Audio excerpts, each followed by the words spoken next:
Hello again, everybody, and welcome to Warriors Walk-Off here on HBC TV 25. I'm Justin Barrientos. Thank you for joining us. We'll start talking softball today with head coach Greg Jones. And the first show that we had this season, you talked about you wanted more players to be involved in offense. I believe that's happened since the first week. And then last week you came in and you said, well, we're not really a power team. We don't have a whole lot of power. And then this weekend, or the 6 games that you played since we saw you last, you had 10 home runs. Yeah. Is there anything else you'd like to see improved in your team that maybe you want to talk about during the show? I would like to win every game. Well, let's see. We'll lock that in the vault and see what happens. Right. It's interesting because the lack of power was really concerning to me, and I didn't, I knew we had the personnel to do it, but I had just kind of resigned myself to the idea we're not going to do it. We're not going to hit for power, and I didn't know why we weren't going to, but it just didn't seem like it was there. And we found some of it this weekend, which was really nice. And again, the lack of power that was concerning was how instant that offense can become. And instead of having 8 hits and then trying to manufacture runs with those 8 hits, if 2 of those hits can leave the yard, now you've got runs. You can have a single run on a single hit. And we've always hit for great power, and we knew we had that personnel. And finally it started to happen this week, which was nice. I imagine that's kind of a fine line too, because you don't want to push too much because that might mess up your swing, and then you don't want to just leave it because obviously you're leaving runs out there. So what do you do in practice during a game? What's the message to your hitters, or what do you want them to be thinking in the box so that maybe they would get some more power? Yeah, and that's a very fine line to walk. It's hard because even now I don't want them to hear it and think that we're talking about it, because I just never want to address it and make them feel like they have to do something. Sure. I want them to have that ability to just be natural and relaxed at the plate, and not get in their heads of what they have to do and that they get to do. And we spent a long time this week really working on the concept of hitting as a team, and going up there and have collective at-bats as a group and stringing hits together and just moving the line. And that the more I felt like we could hit line drives through the middle, the more the power would come naturally. But the hardest thing to do is hit a home run when you're trying to hit a home run. Yeah. And I think that's what happened, is the pressure came off them offensively, and that allowed them to kind of free up and just take their swing and be in their approach. Well, one of the things that you were talking about earlier is that you need more crooked numbers, and you got that this weekend, so I imagine that's another thing that kind of lifted some of the pressure as well. It did, and once you start hitting as a team, it's amazing how easy it gets, or more relaxed you get as a hitter. We were working counts, but not really working counts. I didn't like our approach necessarily. It felt like we were getting behind and then hanging on in at-bats, and that even though the at-bats were long, the pitcher was still in control of them, where now I felt like we were ahead in the count and the pitcher had to throw to us. And again, it's hard to pitch when you're under duress all the time, and it's easy to pitch when you're in a rocking chair. And it felt like that's what was happening. Pitchers were able to make their pitches because we weren't getting runners on base early in innings. They were in control of the at-bat and ahead in the count, and so even if they would get ahead 0-2 and then the count would work full, they were still throwing the pitch they wanted to throw. Sure. Versus now they're behind in the count 3-1, 2-1, 2-0, and we've got runners on base. Now they've got to come into us. And so all of those things kind of work together, and they started to finally swing in our favor.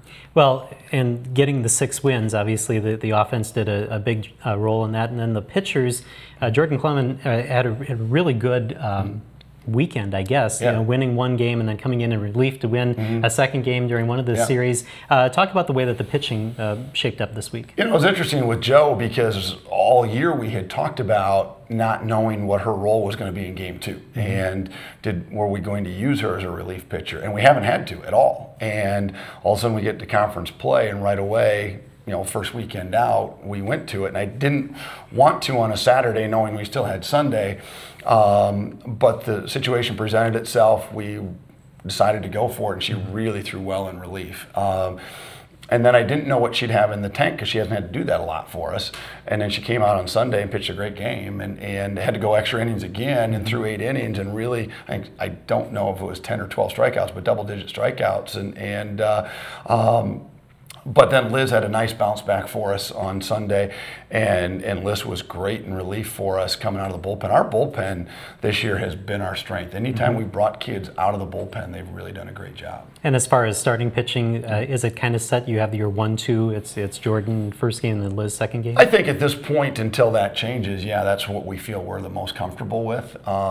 You know, every team and every game is going to present itself with different things, but I feel really comfortable with that for now, and then trying to piece it together if we get off script. All right. Another thing we talked about was getting more people involved. Jen Geisey has really stepped up. Alexis Kelsey has really stepped up over the last couple of games. Talk about some of the players we don't normally talk about. Yeah, we felt coming into the season that our batting order was long. I felt like we had great depth. That there wasn't the definition of top and bottom was based on how we were going to feed each other, but it wasn't the haves and the have-nots. And suddenly our numbers were that way. They were very skewed to the middle to top of the order versus the bottom of the order. And I'm not a big numbers guy, but I just kept saying to Coach T all the time, it doesn't matter about what our numbers are, it matters what our production is. And suddenly that length started to happen, that we were getting production up and down. And Jen is and Lex are both very high-level hitters, and it was just a matter of time till we really got them going, where they started to drive the ball into gaps and out of the ballpark, and they've now been able to do that for us. All right, let's talk about what's coming up now. One of your games, or one of your doubleheaders, have been pushed back in Mankato, and then you're scheduled to play your first home games. Yes. Fingers crossed that hopefully that happens, right? Yeah, and we addressed the team about it yesterday. We're in a unique situation that baseball and softball at the college level in the North, I don't think anybody can really comprehend what we do, where you start with a 30-game road trip and that you play half of your schedule or more on the road to start the year. No other sport would do that, both academically, distance-wise, travel-wise, always on a bus, always in a hotel. And we can play poor me all we want, we've got to do it. And that being said, to get some home cooking is really nice, and to not get back on a bus tomorrow morning right away, to get pushed back an extra day actually is a godsend for us right now, and then to be home this weekend. I think we need that. And then too, for the most part, all the teams in the NSIC are kind of facing the same sort of problem, unless they have an indoor facility like you saw in Aberdeen. And that's, some of the teams with domes, the St. Clouds and the Northerns, Minot has one, they can play a lot more on, they don't have to do any flips or schedule changes as much. Plus, they can play some early games at home too, and those are just some advantages they have. But yeah, that's why you can't really play poor me, because the rest of the league's really in the same boat. All right, let's take a break here on Warriors Walk-Off. When we come back, Kayla Kirkman will join us. That's right after this. Warriors Walk-Off on HBC TV 25 is brought to you by the WA Group. Follow the national circuit of the Pro Watercross Tour each week on Pro Watercross. It's not your average day at the beach. Featuring the best professional and amateur power sport athletes from around the world competing on the most beautiful beaches and venues in the USA, on some of the most challenging and technical race courses in the world. Check out the high-speed thrills of Pro Watercross on HBC TV 25.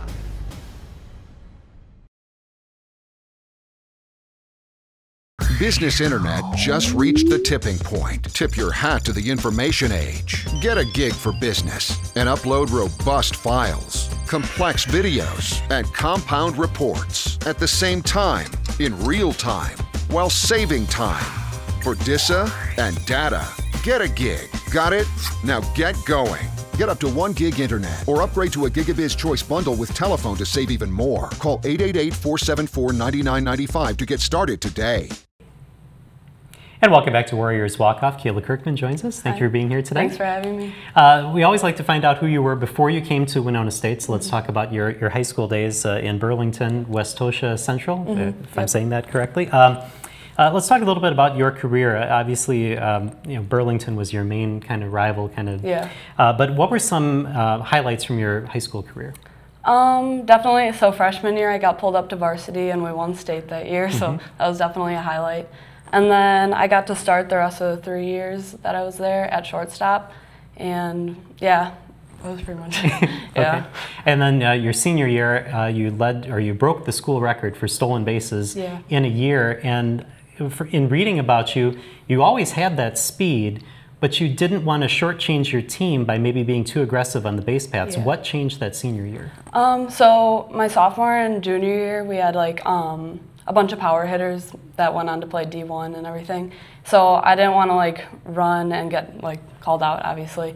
But that changed senior year because I had to step up to be a leader. So we were more of a speed team that year instead of a power team.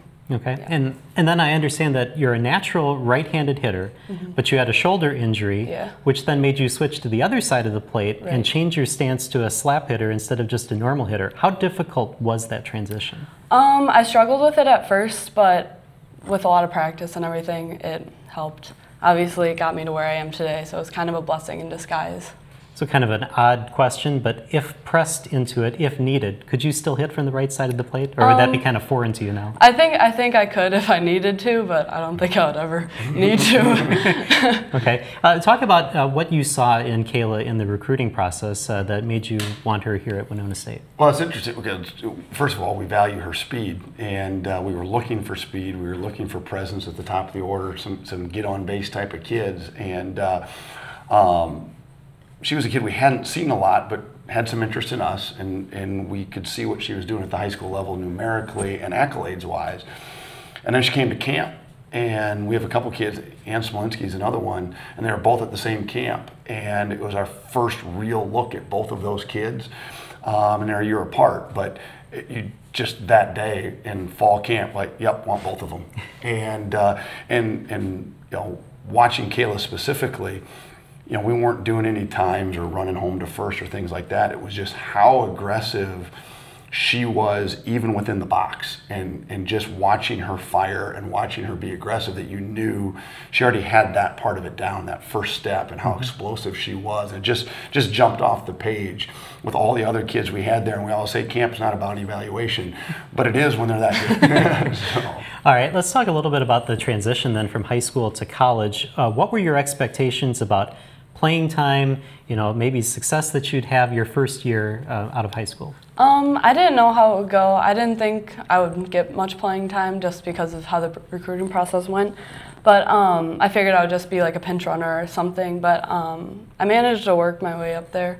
And yeah, I'm really happy with where I'm at right now. Yeah, you've done a great job so far in the Upper Iowa. You're 4 for 6. I think you've hit in 14 of your last 16 games, which is amazing. What has been the difference that you've seen in pitching between high school and college? I think there's just a little more speed and a little more movement. At first I struggled with that. I struggled with like pitch selection and everything. So going into Florida, that was one of the things that I wanted to focus on, was the pitches that I was swinging at, and that really helped. So now that got me to where I'm at now. Okay, and then I guess last question, what do you think you need to do, what does the team need to do to be successful here in the remaining games of the season? I think we just need to keep like feeding into each other, getting on base to get to the next batter, to keep the lineup moving. Yep. All right, sounds good. Well, thank you for joining us, Yeah, and thanks good for luck this having me. week. Thanks. Thank you. All right, we're going to take a break here on Warriors Walk Up. Warriors Walk Off on HBC TV 25 is brought to you by the WA Group. Now's the time to unleash the internet. With HBC, you can get internet speeds up to 1 gig. It's the speeds you need for the ultimate internet experience. Connect all of your devices, including tablets, game consoles, smartphones, computers, smart speakers, and more. Upload and share photos and videos instantly. Stream HD movies in a flash. And experience online gaming like never before. Call HBC today at 888-474-9995 to get started. What's a Southern girl? It's waking up before the sun rises. It's loving the simple things in life, like the dirt roads that lead you home. It's working hard to get what you want. It's hanging your own stands, breaking your own ground, and strategizing every little move for that one moment when everything you've worked for is standing right in front of you. Even if I fail a million times, I keep pushing myself till I'm exhausted, filthy, and about to give up. And that's when the adrenaline hits. Don't miss out on highlights and score updates from your favorite local college and high school athletics by following HBC TV 25 Sports. Follow us on Facebook, Twitter, and Instagram to get up-to-date information on all the games covered by the HBC Sports team. Grab your smartphone and add us on Facebook, Twitter, and Instagram at HBC TV 25 Sports. And welcome back to Warriors Walk-Off here on HBC TV 25. We'll switch to Warrior Baseball. Patrick Riley joins us now. Thank you for being here today. Thanks for having us. Appreciate it. It's been a difficult season. Actually, the last few years have been kind of difficult with weather, and I'm sure some people are tired of us talking about it, but it really is kind of an interesting situation for all of the teams in our area. But for baseball, especially this past week, you had to go all the way up to Crookston to try to play some games. And you were delayed once, and then they were going to push it to Saturday, Sunday, and then it was going to be Sunday, Monday, and then nothing happened. So can you kind of walk us through what exactly happened this week? Yeah, there were, like you said, a ton of schedule changes. Go from playing on the weekend to then missing class on Monday. It's harder on the players than it is for the coaches, for sure, because it just means a practice that we wouldn't end up having. Right. It's tough on the parents because they're trying to figure out travel plans. But yeah, it's just kind of the way it goes when you're playing baseball in Minnesota and you're starting your conference season in essentially March. And yeah, we were supposed to play in Crookston. The way the rules are written is the home team has a decision to play on their field. If their field's not playable, then it directly goes to the visitor. If the visitor's not playable, then it goes to a neutral site. And their coach felt like their field was ready to go. And we got up there, and the forecast changed a little bit. It was a little bit cooler than they expected, and also we expected, and ended up at game time both days. It was a real feel of around 28 degrees, which in our conference you have to be 32 or above. The only way you can play under that is if coaches mutually agree on that, and we didn't feel that it was safe for our student athletes to play in a real field of 28 degrees, so we decided not to. So did you start warming up? Did your guys get on the field and then right before first pitch decide this is not going to work? On Sunday, we actually went and we hit indoors, and then after we hit, we came out to the field, and Crookston was actually warming up, but Coach Polk felt like we should just leave our guys on the bus so that the coaching staffs and head coaches could talk. Head coaches talked, and after that conversation with their head coaches and their administration and Coach Polk, we decided not to play. Okay, and then what happened on Monday? Was it kind of the same thing? Yeah, Monday their head coach gave Kyle a call, probably about 9:30, and said, "Hey, the temps look pretty poor. Let's essentially talk at 11:15." Kyle called at 11:15. We were planning on leaving at 11:30 to go either to the field to play or back to Winona and not play any games. And the phone call ended, and we ended up coming back to Winona and not playing. So. All right. So as I said, it's kind of an interesting situation because of the travel plans. You have to get up to Crookston. It's not a short drive at all. Yeah. So were you guys able? You said you hit a little bit. Were you able to have maybe a full practice after you guys decided to cancel the game? Yeah, we ended up not having a practice. We actually stayed in Grand Forks, so we took the 30-minute drive to Grand Forks. Stayed in the hotel. The guys went out to dinner and just kind of relaxed. Actually, I think it was Sunday night. I went down at probably around 10 o'clock to the lobby area. There were probably 12 guys doing homework. So it ended up being okay for the guys. Granted, we didn't get to play, but they got plenty of time to get caught up on schoolwork that they've probably missed through our midweek games in the past. So. Okay. And now you are scheduled to play on Wednesday, correct? Yep. And those games will still go on, hopefully? Yeah, we actually are getting lucky. They're supposed to be in Bemidji. We talked to the Bemidji coach last night coming up from Crookston, and they're going to be in Winona on Wednesday at 1 o'clock. All right. So now one of your duties is as a pitching coach for Winona State, correct? I do some pitching stuff. Ben Johnson, our new GA, has started to do more of the pitching stuff recently. But yeah, my first couple of years, that's actually all I did was just pitching stuff. Now I just kind of just oversee a lot of the stuff that's going on. So how does a weekend like this affect your pitchers, both starting pitchers and relief pitchers? Yeah. It's tough. So for starting pitching, it's really nice to get on a schedule, and now they're obviously off that schedule. Mm-hmm. However, kind of in the middle of the season, to get a couple extra days off is a good thing. So right now it's great. It's going to get to a point in probably the next 2 or 3 weeks where we're going to play a lot of games in a short amount of time. So then those relief guys, they got to be ready to go. So it's our guys do a good job of just being ready when they're called upon. So could those guys even toss at the hotel or anything like that? I'm trying to think. When I went in with the hitters, a couple of the pitchers came in just to kind of hang out and talk. But yeah, they realistically probably didn't throw it all on Sunday or Monday. So getting back at it today at practice, they'll play some catch. Because that has to kind of affect their routine as well. Yeah, definitely. Our guys, they're not afraid of work. So even like the little hotel weight room, they're always in there doing something. So their bodies will be fine. It's just obviously getting that arm back in shape a little bit after a few days off, which with some of our guys, it's nice to get a few days off just because they've thrown so much. Okay, let's talk a little bit, go backwards to the last games since the last time that we talked to the baseball team, Minot State, defending conference champion. Talk a little bit about those games and what you saw from the team there. Yeah, Minot's good. Obviously, like you said, they won the conference last year. Very, very junior and senior heavy with their team. They have a lot of junior college transfers, a lot of actually D1 transfers as well. So they're a very old team. And we played well, again, at a neutral site, Brandon, South Dakota. We'd never been there before. A very, very nice park, but ended up playing and had a couple things that just didn't go our way. I think we out-hit them, but I believe we also had more errors than them too. So just kind of how it is early in the conference season, a little bit of, at times, sloppy baseball. But overall, I thought we played well. We had chances to win both games. Just late in that first game, kind of got out of hand with one of our relief arms. They added a couple runs when he was in there. And then the second game, we had chances, especially late in the game. We had guys, I think, on first and third to tie the game, and just ended up popping out. And that's just kind of how it goes sometimes. All right, just a couple minutes left in the segment, but one of the things that you just mentioned, what Coach Polk had talked about, is kind of stranding runners, and that was a problem against Minot. Between the two games, 18 runners left on base. What are some things that you can do to, maybe get that number reduced a little bit? That would help a lot if it was reduced. We started to do a few things in practice with actually, when we're hitting, having base runners on base so they can see themselves driving in runs, scoring their teammate. A lot of it's just, unfortunately, probably on the player. They got to get in there and they got to want to do the job. And so the more we can instill confidence in them, the better chance they have to essentially do that when they get to that spot. Are you seeing defenses shift against you at all that maybe is part of the problem? No, I don't think so. There's not enough. It's not like Major League Baseball where there's a ton of stats on guys as far as hitting goes. Most of our guys probably have 50 to maybe 75 at-bats, so it's hard to really shift on us.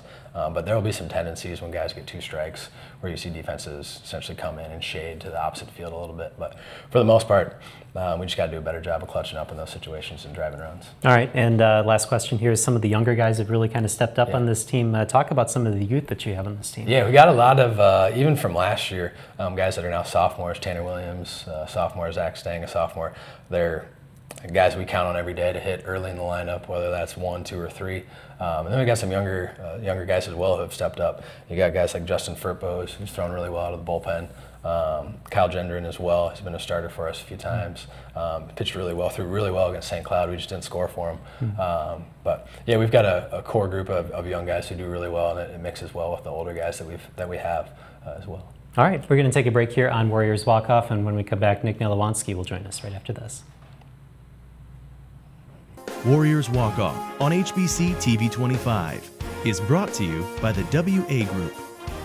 Now's the time to unleash the internet. With HBC, you can get internet speeds up to 1 gig. It's the speeds you need for the ultimate internet experience. Connect all of your devices, including tablets, game consoles, smartphones, computers, smart speakers, and more. Upload and share photos and videos instantly. Stream HD movies in a flash. And experience online gaming like never before. Call HBC today at 888-474-9995 to get started. Be sure to check out US Golf TV, where you are going to see golf products that you have never seen before. You're also going to see golf tips from some of the leading instructors around the country that are truly changing the way people are teaching the game and challenging the status quo. Also, you're going to see fitness tips that are revolutionizing the way PGA Tour pros are training their body and swinging the golf club. If you want something different, if you're looking for some new information, US Golf TV has it. Be sure to check your local listings. US Golf TV, we've got you covered. And welcome back to Warriors Walk Off. Nick Livanski joins us, and thank you for being here today. Thank you. You're from Boylan Catholic High School in Illinois, so let's talk a little bit about your high school days, because you're a two-sport athlete in high school. I was. Baseball and football. Yep. Tell us a little bit first about your football career, because you were a receiver on the football team, and I think they were coming off a state championship. That might have been your freshman year. Yep. Is that correct? Yes. Yeah, Boylan football was the big priority. So when my dad sent me there, he kind of said, "You're gonna play football," and baseball was kind of put on the sidetrack. So yeah, I played football as best I could, but couldn't get a state run my senior year. Yeah, and you played with a player that's now a Gopher, or was a Gopher. Yeah, Demery Croft, he Yeah. was. Yeah, Yeah. he was my quarterback. So it's pretty easy catching balls from a D1 quarterback. All right, so what was the football experience like? I mean, you wanted to play baseball, but you play football, and you even succeeded in that. I mean, that was a big program. What was it like to play football in high school? There it was just mostly hard work. You know, they taught me a lot of stuff that transferred over into college, helped me out at college playing baseball at the D2 level. So if you just put your head down and work, good things are gonna happen. All right, let's talk about your baseball career then, because your senior year, your team went on quite a tear. You were undefeated for most of the season. Tell us a little bit about that. Yeah, Matt Weber was our head coach. He was a young guy. He got drafted by the Cubs when he was just getting out of high school. So he was kind of strict. You know, he kind of laid down the laws for us, told us what we're going to do, what we're going to be about, and a lot of guys just bought into it. So we were a heavy senior class. We grew up together, played ball together, and just had a good run. And you know, lost one game, but you win some, you lose some in baseball. Yeah, I was looking at some of the articles that came out, and I think you were close to the record for a win streak. How many wins did you have to start the year? We had, I think we went on 18-game streak, and then we tied to Cary Grove, which it's a long story. Okay, well, we won't get into that. And then how did you find out about Winona State? How did you come here? Joe Cabrera. Yeah. Okay. Yeah, a guy from our team kind of was chirping me in my ear a little bit at coming here. And I always made fun of him, like I'm not going to North Pole, you know, but it was the best decision of my life coming up here. I love this place. All right, yeah, we know Joe very well. Yeah. We had him as a guest a couple times. And you got to give a little props to his dad as well. Mike, yeah, big cat. Mike yeah. Cabrera. He's one that's always selling Winona State, so we got to thank both of them for getting Nick here. Okay. Now you were kind of a coordinator as far as trying to get the kids in and recruiting and that sort of thing. So what did you see in Nick that made you guys want him to hear Winona State? I'll be honest, I knew nothing about him. I talked to Joe. I saw actually video of Joe in high school, and I liked it. Talked to Joe, had him come up. He worked out. We liked him. Kind of the rest is history with him. But Joe and Mike spoke very highly of Nick. Said he's a very good receiver of the baseball, threw well, just needs to work on his offense. As you can tell, just statistically through his time here at Winona State, he's put in that work to become a better hitter. So yeah, I didn't know anything about him. Coach Polk didn't really know anything about him. That's just kind of how recruiting works sometimes at the D2 level. A lot of it's just based on contacts, and luckily we had 2 good contacts with the Cuberas. Okay, and then you're kind of coming off some of the best games that you played here at Winona State against Minot. Can you tell us a little bit about that series? Yeah, you know, we've just been working on the approach, coming up to bat. Gunner, Riley, KP, they keep us pretty locked into the game. Tell us what we're looking for, what we think we're going to get from the pitcher, and that just helps, you know, especially getting older, you know, learn more stuff, get some little tricks, and, you know, just stuff like that. All right. Can you tell us a little bit about playing the catcher position and, you know, how much input you have on the pitching staff and what gets called during the game? You basically just gotta work, you know, you gotta learn everyone's stuff, I hate to say the word, you got to grind, you know. It's not fun catching bullpens inside every single guy, but you learn what they throw, you learn what they're confident in, and then you basically attack hitters the way that our game plan's set up. Because we usually have a fairly decent scout report on guys, what they're good at, what they're not. So, you know, going behind there, calling a game that you feel is the best shot to give your pitcher a chance to succeed is what you're mostly going for. All right, and then we were talking about the weather situation and the Crookston situation that happened this past week. From the player standpoint, I mean, what was that like to have to travel and then not play, and then finally come back and maybe not even get practice time? Yeah, it's a lot of homework gets done. So, but yeah, it's just really unlucky. You know, we went up there expecting to play against a good team, but you know, unlucky, like I said. Everyone goes up there. Everyone was locked in pretty much the whole time, but you know, we get to the field and we hear what's going on. So. Wasn't the best thing, but you know, we'll get over it. All right, and now coming up, you'll have some home games. What is that like to finally get on your home field now? Yeah, I think our fan base travels well. So having it here with everyone coming up, all the students here, it'll be great. The energy will be great. All right, well, thank you guys for joining us, Thank and you. We'll hopefully good luck the rest of the season. Thanks a lot. All right, thank you for joining us here on Warriors Walk Off. We'll see you next time here on HBC TV 25.